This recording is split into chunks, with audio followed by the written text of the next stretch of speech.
जय बद्र विशाल।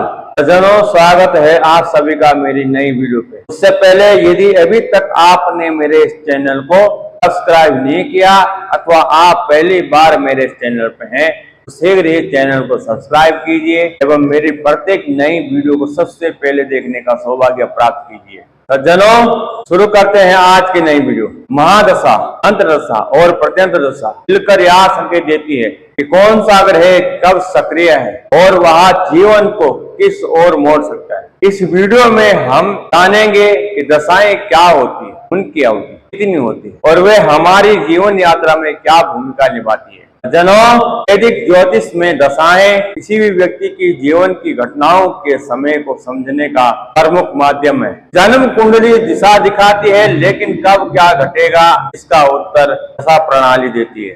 तो जानते महादशाओं के बारे में। जनों, ज्ञानी ज्योतिषी जब किसी जातक अथवा जातिका को परामर्श देते हैं तो वे मुख्य कुंडली, वर्ग कुंडली जैसी नवांश आदि कुंडलियों को नक्षत्र, दशाएं एवं गोचर इन सभी का संयोजन करके उपयोग करते ताकि किसी निष्कर्ष तक पहुंच सके। दशा प्रणाली के तीन पहलू मुख्य रूप से होते हैं, जिनके नाम इस तरह से महादशा, अंतर्दशा और प्रत्यंतर। महादशा एक बहुवर्षीय प्रक्रिया होती है और इसे जातक अथवा जातिका के जीवन से जुड़ी भविष्यवाणी करने के लिए सबसे महत्वपूर्ण उपकरणों में से एक माना जाता है। बात करते हैं कि किस ग्रह की कितने वर्ष तक की महादशा होती है। सूर्य की 6, चंद्रमा के 10, मंगल के 7, बुध के 17, बृहस्पति के 16, शुक्र के 20, शनि के 19, राहु के 18 और केतु के 7। कुंडली में प्राय जो सूर्य आदि नवग्रहों की दशाओं का जो विवरण दिखाया जाता है वह इस तरह से दिखाया जाता है। सबसे पहले सूर्य, उसके बाद चंद्रमा, उसके बाद मंगल और मंगल के बाद राहु, राहु के बाद बृहस्पति, बृहस्पति के बाद शनि, शनि के बाद बुध, बुध के बाद केतु और केतु के बाद शुक्र। इस प्रकार से जो है कुंडली में दशाओं का विवरण दिखाया जाता है। 9 ग्रहों की महादशाओं का संक्षिप्त वर्णन मैं देता हूँ। किसी दशा के प्रभाव को समझने के लिए कई कारकों पर विचार करना आवश्यक होता है, जैसे दशा स्वामी की स्थिति, वहाँ किस राशि में स्थित है, वह जिन भावों का कारक है उसकी शक्ति या दुर्बलता, जैसे उच्च स्वग्रह, शत्रु राशि या फिर नीच राशि स्थित आदि।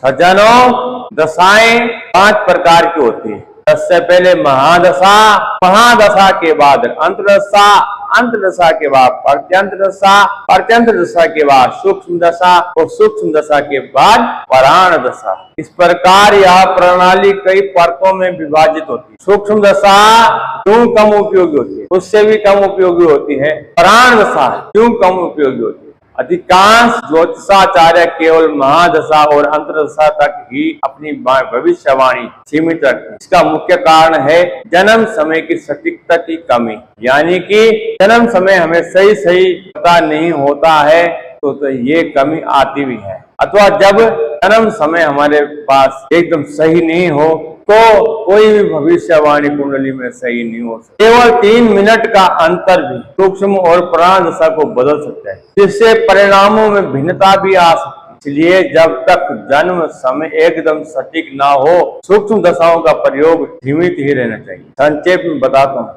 महादशा उस पुस्तक के मुख्य अध्यायों के समान होती है जहाँ प्रत्येक अध्याय जीवन का एक महत्वपूर्ण और व्यापक विषय दर्शाता है। अंतर्दशा हर अध्याय के भीतर के अनुभागों की तरह होती है, जो मुख्य विषय के अधिक विशिष्ट पहलुओं पर केंद्रित होती है। प्रत्यंतर दशा इन अनुभागों के भीतर के पैराग्राफ के समान जो विशिष्ट घटनाओं या विषयों को विस्तार से दर्शाती है। सूक्ष्म दशा हर पैराग्राफ के भीतर के पंक्तियों जैसी होती है और भी गहराई से जानकारी देती है। अंत में पराण दशा हर लाइन में जो एक शब्द होता है उसके समान होता है, जो है भविष्यवाणी को एकदम प्रकाशित करता है। सज्जनों, कुछ संभावनाएं ये भी हो सकती है कि अगर जीवन को एक बड़ी फिल्म के रूप में देखा जाए तो महादशा और अंतर्दशा उस फिल्म की मुख्य कहानी और उपकथाओं की तरह होती है, जबकि प्रत्यंतर दशा,